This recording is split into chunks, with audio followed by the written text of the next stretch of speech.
Tata laksana terapi penyakit depresi. Ini dimulai ya, saya kembali merimain kembali kepada Anda semua, sasaran terapi dari pengobatan depresi itu adalah perubahan biologis atau efek biologis yang dihasilkan oleh terapi.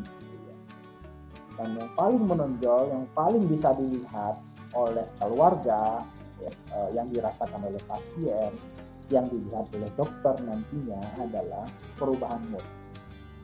Kalaupun Anda nanti menjadi apoteker, nanti akan bisa melihat tuh pasiennya, gitu ya. Pasiennya mungkin di pengobatan awal mungkin mukanya cemberut, gitu ya, kemudian meneng, diam, gitu ya, ditanya nggak jawab, gitu ya. Coba nanti amati ya, ketika mungkin Anda udah bekerja nanti ya, amati pada periode berikutnya dia ngambil obat, apakah kondisinya masih sama, apakah masih sama seperti di awal pengobatan, atau pasiennya sudah bisa mulai tersenyum, diajak ngomong atau ngobrol dia udah bisa mulai menjawab, udah bisa mulai diajak berinteraksi atau tidak. Nah di sini peran kita juga ya dalam mengamati ya, memantau, mengontrol gitu ya, sehingga mungkin kita bisa melihat berarti obat yang diresepkan sebelumnya lumayan nih, bisa efektif nih, gejala-gejala moodnya sudah mulai membaik ya, moodnya atau bad moodnya sudah mulai mengarah ke normal mood atau mungkin mood yang lebih bagus gitu ya. Nah, mood ini ya tadi dipengaruhi oleh kadar serotonin dan norepinefrin di otak. Nah, strategi terapi ya, tujuan terapinya adalah menurunkan gejala depresi dan memfasilitasi pasien untuk kembali ke kondisi normal.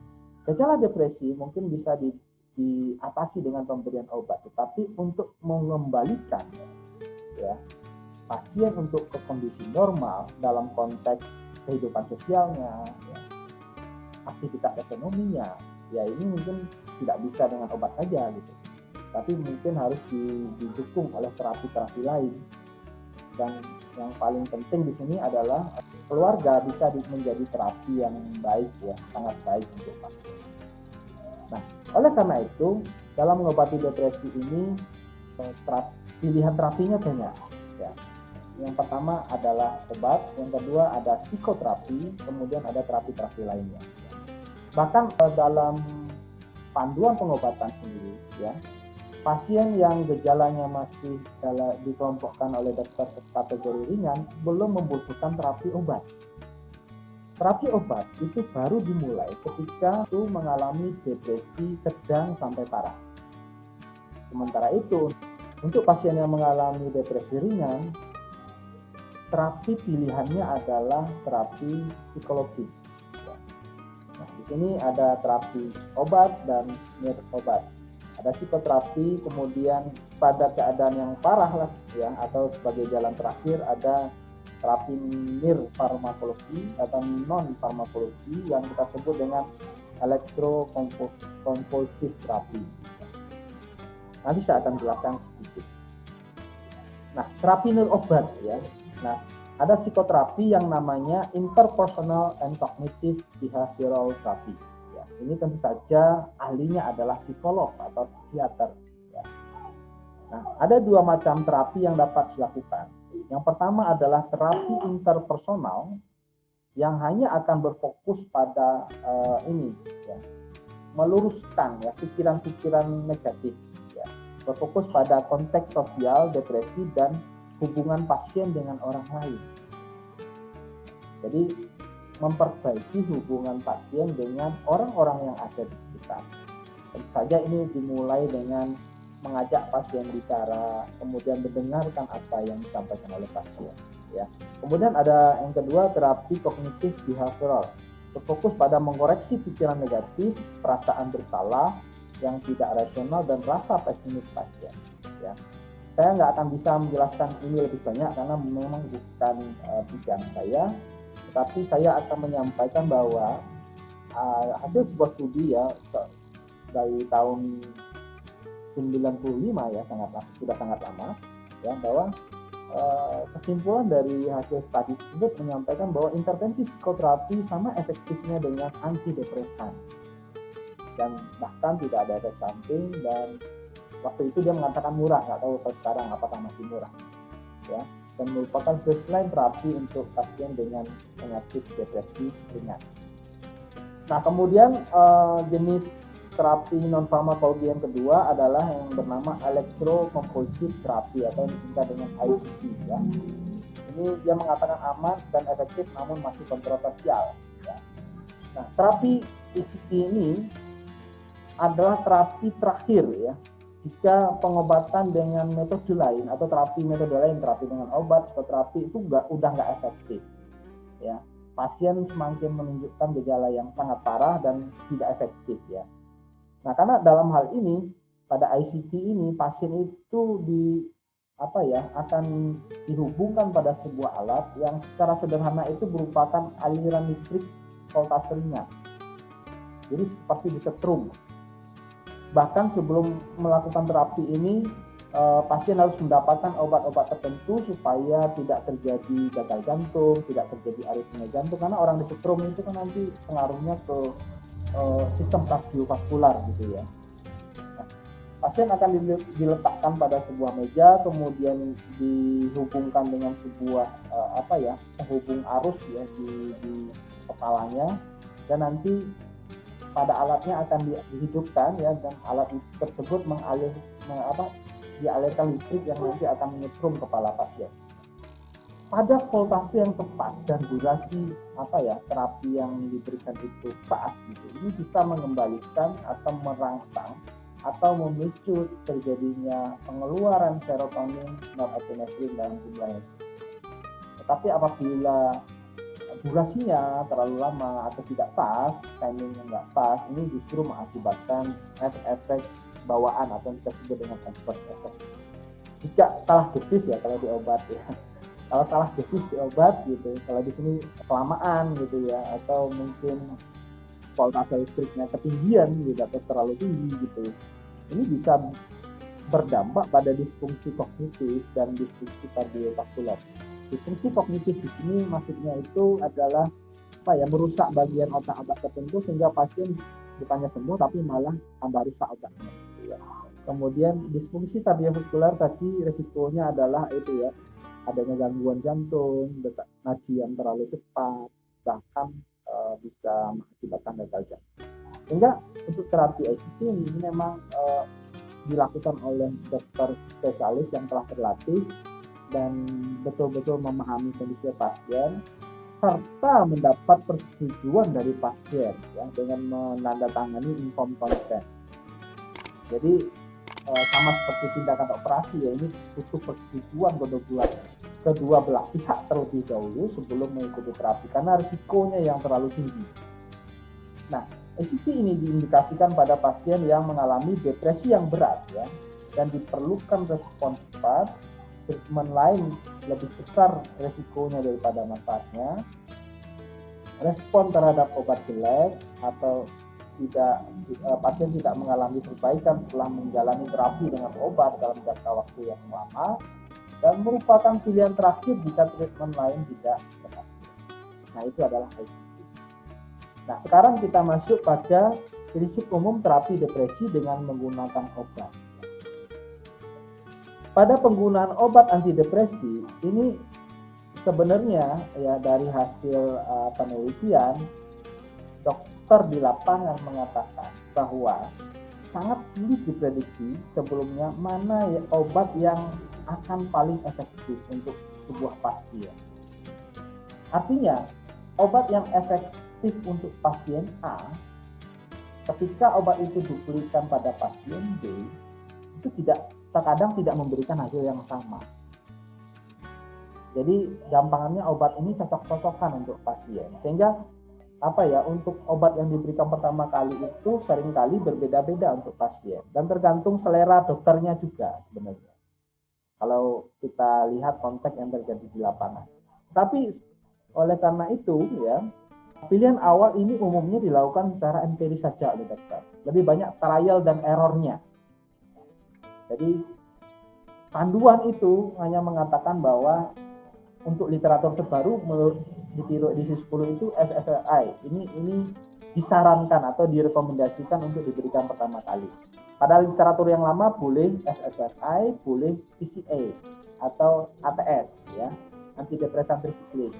Tapi kalau di kedua buku itu menyebut obat lini pertama yang harus diberikan itu disarankan, ya, dalam menggarisbawahi di sini disarankan dari golongan SSRI dan APS. Gitu. Yang di buku di Piro edisi 10 itu SSRI. Nah, tapi kembali lagi apakah rekomendasi itu digunakan oleh dokter atau tidak di lapangan gitu ya. Nah, sehingga banyak yang mengatakan bahwa mereka meresepkan obat atau memilih obat untuk pasien itu berdasarkan pengalaman empiris gitu. Nah, dari penelitian lain ya banyak yang mengatakan ya bahwa pemilihan obat oleh dokter itu selain pengalaman empiris juga dilakukan berdasarkan berbagai macam pertimbangan. Di antaranya adalah riwayat respons pasien terhadap obat. Ya, jadi ini untuk pasien-pasien yang jenis depresinya itu adalah depresi kambuhan. Jadi tentu saja ada riwayat penggunaan obat sebelumnya dan itu akan dikaji oleh dokter. Apakah dengan pengobatan sebelumnya itu gejalanya mampu berkurang atau tidak. Kalau mampu berkurang, maka obat yang akan diberikan selanjutnya itu adalah obat yang dulu diberikan. Tapi ketika mungkin ada catatan obat tidak begitu efektif, maka ada kemungkinan dokter akan meresepkan obat yang berbeda daripada obat yang sebelumnya. Kemudian farmakogenetik ya, karena tadi penyakit ini ada termasuk dalam penyakit keturunan gitu ya, yang faktor penyebabnya ada yang berupa diturunkan dari orang tua gitu. Nah, dokter juga akan nanti menanyakan atau mungkin mewawancarai keluarga apakah keluarga juga mengalami gejala yang sama, kemudian pengobatannya apa. Nanti akan dilihat juga efektivitas terapi dengan menggunakan obat yang digunakan oleh orang tua. Nah, umumnya nanti akan mengacu pada riwayat pengobatan orang tua. Kemudian yang ketiga adalah jenis depresinya. Ya, tentu saja pasien yang mengalami major depressive disorder itu pilihan obatnya akan berbeda dengan yang bipolar. Ya. Kemudian yang atypical tentu saja akan berbeda dengan yang umum, ya, yang major. Kemudian riwayat penyakit juga ya. Tadi saya mengatakan untuk MAO inhibitor itu akan banyak sekali potensi interaksinya dengan obat lain ya. Sehingga ketika ini terjadi pada pasien lansia yang juga memiliki penyakit lain, ya tentu saja harus dipertimbangkan apakah obat antidepresan yang akan diresepkan itu berinteraksi dengan obat lain atau tidak. Kalau berinteraksi maka harus diganti dengan obat-obat yang tidak berinteraksi gitu. Kemudian profil efek samping obat, serta yang paling utama saat ini adalah harga. Ya, harga obat itu sangat menentukan dan melihat dan disesuaikan dengan kondisi lingkungan sosial atau kehidupan ekonomi pasien. Kenapa? Karena obat ini pastinya akan digunakan dalam jangka panjang. Kalau pasien mungkin berada dalam kelas ekonomi menengah ke bawah, tentu saja obat-obat yang diresepkan adalah obat-obat yang berharga murah gitu atau terjangkau oleh pasien ya. Bahkan sekarang sudah masuk ke platform BPJS gitu ya, sehingga pasien tidak perlu membayar gratis gitu. Tapi untuk pasien-pasien tertentu yang obat-obatannya tidak masuk platform BPJS, tentu saja harus mengeluarkan uang untuk mendapatkan obat. Dan ingat, ini digunakan dalam jangka waktu yang panjang, sehingga pemilihan obat dengan harga yang terjangkau itu lebih layak untuk dilakukan atau lebih wise ya untuk diambil ya atau diresepkan oleh dokter.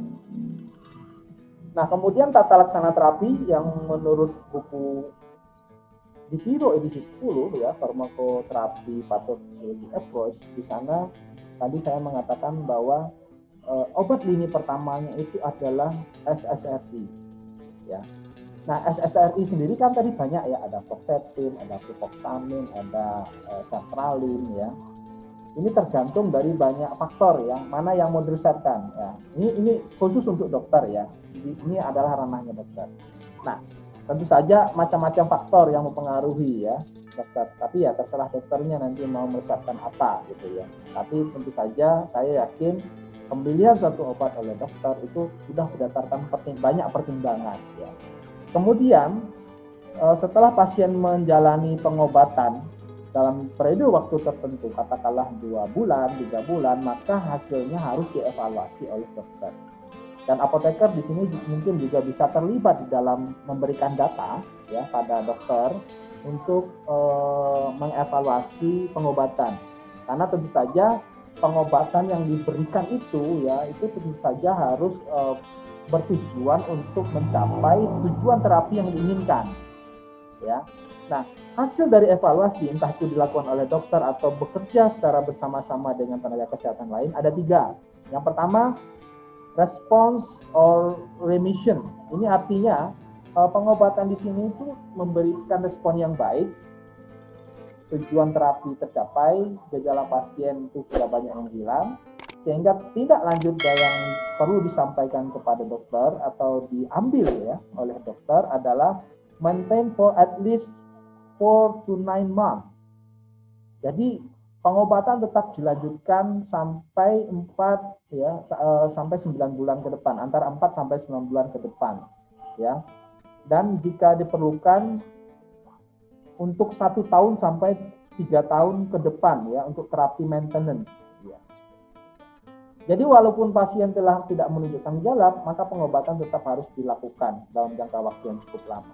Kemudian kemungkinan yang kedua adalah respon parsial. Respon parsial ini obat hanya mampu menghilangkan sebagian gejala saja. Nah, tidak lanjut yang dapat diambil atau disampaikan kepada dokter ya dalam hal pengobatan bisa menambahkan obat lain ya. Misalnya awalnya itu tadi adalah SSRI seperti fluoxetine misalnya, maka obat lain yang bisa dikombinasikan dengan fluoxetine adalah obat lain dari golongan non SSRI, misalnya dari golongan ATS atau dari golongan MIC 5HT, antagonis Andre uptake, gitu. Lithium, kemudian hormon tiroid, atau obat-obat yang tadi dari golongan monoamin oksidase inhibitor. Atau obat bisa diganti atau di switch, ya. Switch to alternative agent. Bisa dengan obat masih dari golongan SSRI atau bisa juga diganti dengan antidepresan dari golongan non SSRI ya. Nah, kemudian yang ini gagal ya. Failed trial due to non-response or limiting adverse effect. Jadi ada kemungkinan obat tersebut gagal menunjukkan mencapai tujuan terapi, atau pasien menghentikan minum obat karena ada efek samping yang nggak bisa ditoleransi oleh tubuh pasien, atau adanya efek samping yang mengganggu. Maka langkah yang dia ambil itu bisa macam-macam ya. Yang pertama adalah kalau obat tersebut gagal mencapai respon terapi yang diharapkan, maka yang pertama dilakukan adalah mengecek kepatuhan pasien, ensure medication adherence ya. Nah, kalau ketika memang pasiennya itu nggak bisa minum obat ya karena mungkin sering kambuh dan lain sebagainya, maka yang diterapi adalah yang diprospek adalah keluarganya gitu. Ya, keluarganya harus diberikan edukasi atau dilatih bagaimana supaya obat ini bisa diminum oleh pasien gitu ya. Mungkin nanti akan ada tugas apoteker selanjutnya untuk mengedukasi keluarga pasien gitu ya. Sehingga harapannya dengan begitu obat ini betul-betul bisa diminum oleh pasien bagaimanapun caranya gitu ya. Ini yang perlu dipikirkan gitu. Kedua, kalau memang pasien telah patuh ya, tapi memang obatnya nggak ngefek, itu kemungkinan yang kedua. Yang ketiga, pasien mengalami efek samping obat yang tidak dapat ditoleransi ya. Nah, atau gagal. Nah, kalau penyebabnya obat itu tidak memberikan efek yang diharapkan atau mungkin mengakibatkan efek samping yang sangat mengganggu, maka strategi selanjutnya adalah switch atau penggantian obat. Penggantian obat bisa dilakukan dengan cara mengganti dengan obat lain dari golongan yang sama, misalnya masih dari golongan SSRI, misalnya awalnya adalah fluoxetine kemudian diganti dengan sertralin gitu ya, atau sebaliknya. Atau bisa juga diganti dengan obat dari golongan lain ya, dari golongan antidepresan prosiklik ya. Dari fluoxetine diganti dengan amitriptyline. Boleh-boleh saja. Nah, nanti dilakukan terapi lanjutan, kemudian nanti baru dilakukan monitoring lagi atau dievaluasi berikutnya. Ya. Nah, langkah ke bawah untuk operasi evaluasi berikutnya sama ya, dikategorikan menjadi 3 bagian. Kalau obat tersebut memberikan respon yang baik, ya itu lanjutkan ya. Ini sama dengan yang ini ya. Ini Anda bisa lihat ini sama dengan yang ini. Kemudian ini sama dengan yang ini. Penyelesaian terapi karena obat berespon parsial atau tidak berespon sama sekali itu sama ya. Anda bisa lihat kotak ini ya sama dengan ini. Ini sama juga dengan ini. Kemudian kalau respon yang dihasilkan parsial sama ya, tindak lanjutnya sama. Ya, ini sama dengan ini.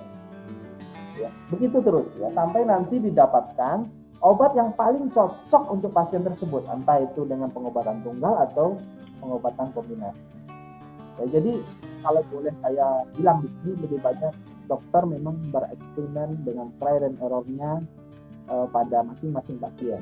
Dan hasil akhirnya nanti mungkin regimen terapi yang diterima oleh pasien A tidak akan sama dengan pasien B. Ya, jadi memang lebih cocok mana pengobatan yang dilakukan oleh masing-masing pasien. Oke, kemudian pengobatan depresi pada kondisi khusus ya, pasien geriatri ya. Ini obat ini pertamanya yang terbukti aman itu adalah SSRI dibandingkan dengan TCA yang umumnya memberikan efek samping yang cukup banyak pada pasien geriatri atau orang tua. Penggunaan TCA, desipiramin dan nortriptilin juga bisa dilakukan atau menjadi obat yang pertama kali diresepkan oleh dokter ketika pasiennya sudah lanjut usia. Efikasi dan profil ADR-nya sudah diketahui, tapi memang tetap harus diberikan secara hati-hati. Artinya ketika mungkin terjadi efek samping tertentu yang bisa diprediksi, maka apoteker ataupun dokter harus menyampaikan langkah-langkah yang dapat dilakukan oleh pasien ketika efek samping itu terjadi agar tidak terlalu diganggu. Kemudian trazodon, evazodon, bupropion juga dapat dipilih karena efek samping anticholinergic dan efek kardiovaskularnya relatif lebih rendah. Ya, dan dosis inisial, nah yang paling penting ini ya, dosis inisial untuk pasien geriatri atau pasien lanjut usia ini adalah setengah dari dosis inisial untuk orang dewasa. Nah, ini yang harus dipahami oleh dokter sebelum meresepkan obat dan harus diingatkan oleh apoteker ketika terjadi kesalahan untuk penulisan dosis ya. Harus dikoreksi ya karena memang secara umum kondisi tubuh lansia ini sudah tidak seoptimal orang dengan usia subur atau dengan pasien dewasa. Nah, kemudian untuk masalah dosis ini, ya ini bisa ditingkatkan pelan-pelan ya, dan sampai didapatkan dosis yang betul-betul efektif dan aman untuk pasien. Kemudian pada anak-anak dan remaja, ya data yang mendukung penggunaan SSRI maupun TA pada pasien kelompok anak-anak masih sangat sedikit ya. Tetapi yang banyak dikaji atau diteliti dan dievaluasi melalui penelitian-penelitian ya, banyak mengatakan bahwa fluoxetine adalah obat yang antidepresan yang disetujui FDA ya. FDA ini BPOM-nya Amerika ya, untuk pengobatan depresi pada populasi dengan usia di bawah 18 tahun. Akan tetapi ini perlu sebuah kehati-hatian untuk pasien dengan anak-anak, perlu dipantau dulu kondisi jantungnya ya sebelum memulai terapi dengan itu. Nah, kemudian untuk ibu hamil ya. Nah, pasien depresi ini tentu saja kita juga tidak bisa melarang ya mereka untuk hamil, menikah, punya anak dan sebagainya. Tapi memang depresi ini bisa saja terjadi pada saat anak-anak dan remaja dan suatu ketika mereka menikah, berkeluarga, hamil dan punya anak. Ada dua konteks atau dua kejadian yang mungkin perlu ditetapkan terlebih dahulu. Apakah pasien ini telah mengalami depresi sebelum hamil atau baru terdiagnosa mengalami depresi ketika hamil? Ini dua hal yang berbeda. Ini penting banget bagi dokter untuk bisa menggali informasi yang lebih dalam tentang hal ini pada pasien. Kalau pasien itu baru mengalami depresi ketika hamil, itu ya tentu saja butuh kehati-hatian karena belum ada riwayat pengobatan sebelumnya, dan dokter tidak akan bisa bebas bereksperimen atau melakukan trial and error pada ibu hamil. Karena apa? Pilihan obatnya lebih sedikit. Ya, ini yang menjadi penting. Nah, sehingga kebanyakan sih faktor pasiennya juga, pasien yang mengalami depresi ataupun keluarga juga mungkin enggan untuk memeriksakan diri ke dokter dan mendapatkan pengobatan karena ada kekhawatiran obat-obat yang digunakan itu berbahaya buat janin dan lain sebagainya, sehingga banyak juga yang tidak terobati. Nah, secara umum beberapa buku mengatakan banyak yang merekomendasikan sebaiknya itu tidak menggunakan terapi obat, tetapi mungkin lebih banyak pada terapi terapi psikologis tadi ya, interpersonal and cognitive behavioral therapy ya. Dan antidepresan hanya baru akan digunakan apabila ada kekambuhan depresi akibat penggantian penggunaan obat saat kehamilan dengan mempertimbangkan risiko dan manfaat. Nah, ini artinya pasien yang sebelumnya adalah pasien depresi kemudian hamil diupayakan untuk tidak mulai menghentikan pengobatan ya, dengan penurunan dosis secara pelan-pelan, kemudian dicoba untuk tidak minum obat. Nah, apakah dalam masa tidak minum obat ini terjadi kekambuhan atau tidak? Tentu saja tidak minum obat, tapi lebih disarankan untuk terapi psikologis ya. Ketika pasien ini telah menghentikan pengobatan dan kalau aman-aman saja ya mungkin nggak perlu obat selama kehamilan ya. Tapi ketika kambuh ya mungkin ini perlu pengobatan yang dilakukan oleh pasien yang sedang hamil. Ya, beberapa studi melaporkan bahwa untreated depression during pregnancy appears to carry substantial prenatal risk ya. Jadi ketika mungkin pasien hamil atau ibu hamil ini mengalami depresi selama kehamilan, ya ini juga berisiko pada janinnya. Artinya apa? Ketika kambuh ya harus diobati gitu ya. Which includes suicidal ideation ya, keinginan untuk bunuh diri. Karena kehamilan sendiri itu juga sudah berat ya, banyak problem-problem yang bisa terjadi selama kehamilan yang justru juga membuat seorang ibu menjadi lebih depresif daripada sebelumnya. Jadi memang tanpa pengobatan tadi itu juga sangat kontroversial jadinya ya. Karena orang yang nggak mengalami depresi saja sebelum hamil, ketika dia hamil, apalagi itu hamil anak pertama ya, ini tentu saja akan banyak mengalami ya hal-hal yang umum terjadi pada kehamilan dan dia juga bisa berakibat depresi juga. Kemudian juga increased risk for miscarriage ya, hypertension, preeclampsia, lower birth weight ya, hipertensi, preeklamsia, kelahiran dengan berat badan rendah, dan yang sangat penting adanya risiko ya terjadinya postpartum depression ya, atau yang tadi baby blue syndrome ya setelah melahirkan. Karena banyak pengalaman-pengalaman yang tidak menyenangkan yang terjadi selama kehamilan, sehingga ini perlu diobati dan diatasi. Antidepresan pada ibu hamil, umumnya dari golongan SSRI ya. Umumnya digunakan adalah fluoxetine, sertraline, paroxetine. Ini yang paling banyak dipakai karena terbukti aman ya.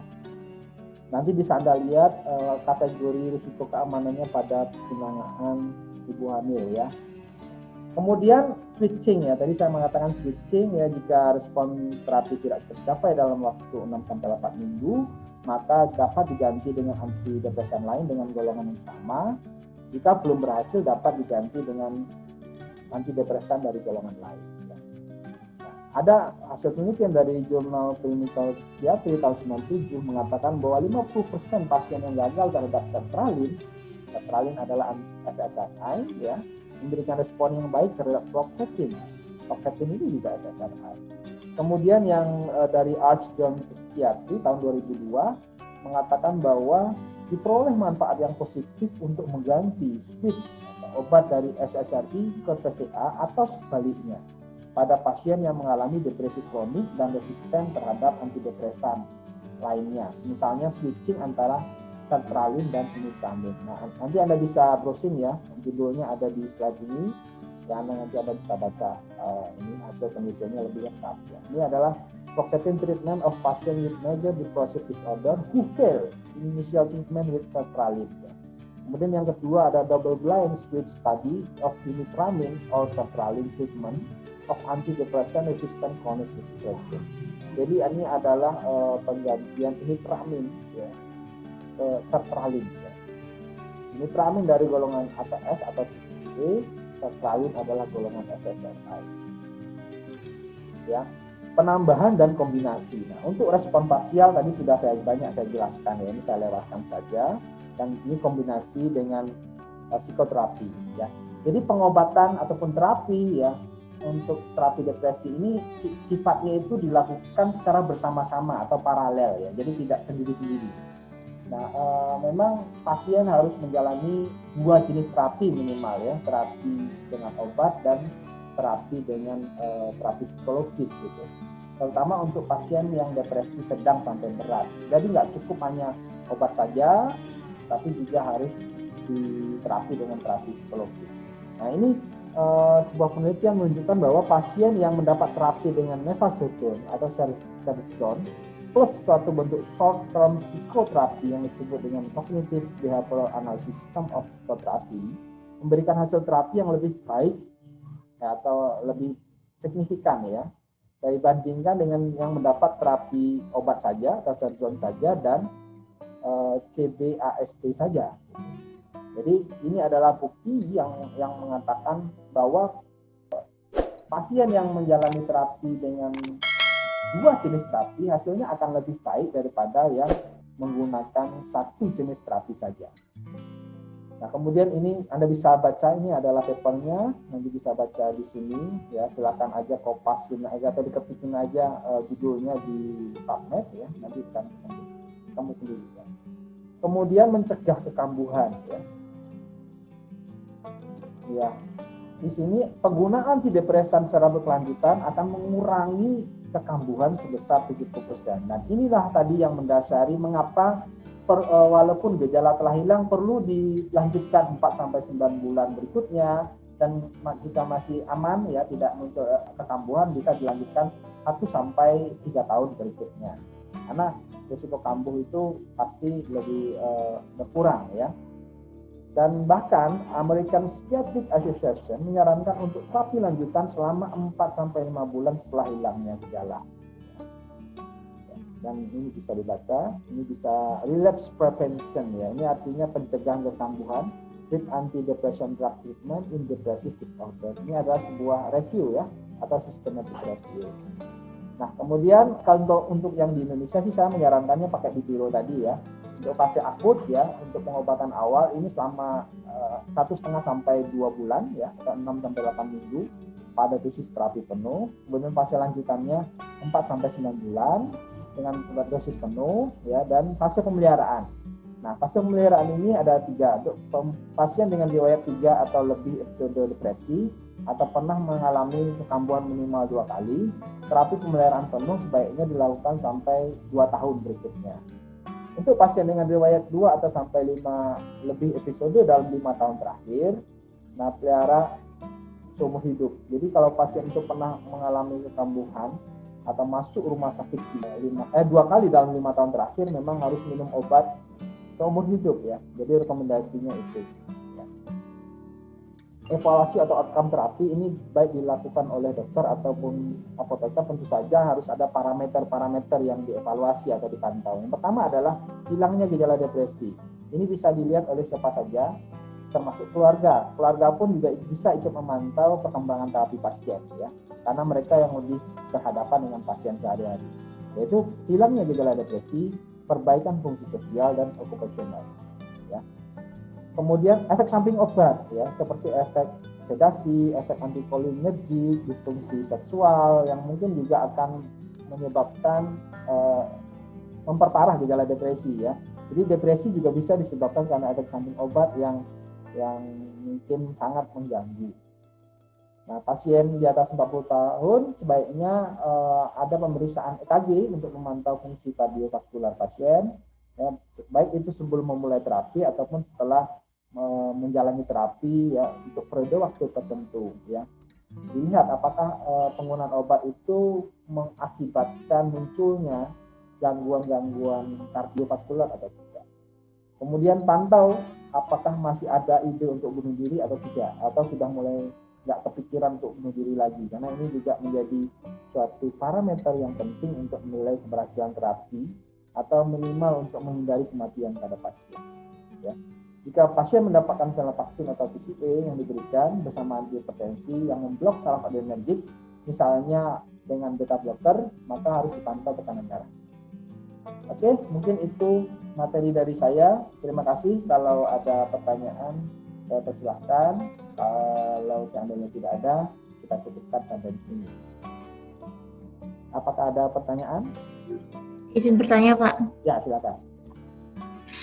Tadi kan yang tentang strategi terapi, apabila responnya tidak tercapai dalam waktu 6-8 minggu, maka diganti dengan antidepresan lain.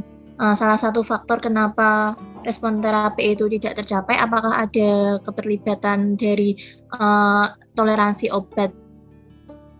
obatnya sendiri? Terima kasih, Pak. Ya, makasih Mbak Talia ya, pertanyaan yang bagus. Jadi untuk tahapan awal kan ada terapi 6-8 minggu ya kalau nggak salah ya, atau 1,5 sampai 2 bulan. Itu direkomendasikan memang dengan dosis penuh gitu ya. Artinya dosis penuh itu bisa berarti dosis inisial ya, dosis permulaan ya. Tadi kalau konsepsi itu 20, bukan dengan dosis di bawah itu ya, kecuali untuk lansia ya.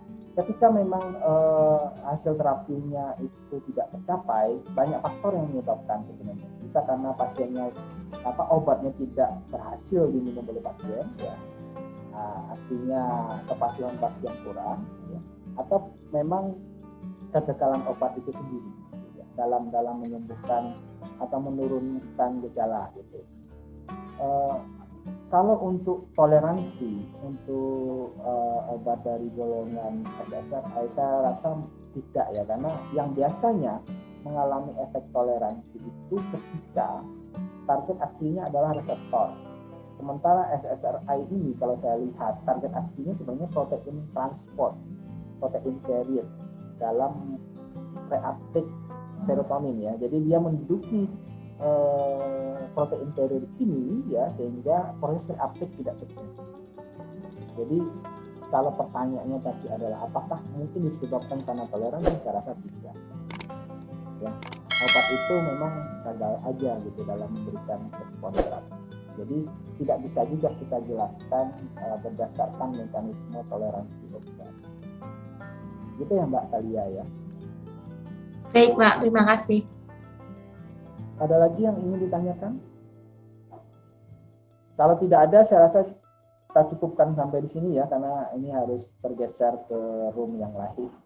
Terima kasih atas perhatiannya. Saya cukupkan. Wassalamualaikum warahmatullahi wabarakatuh.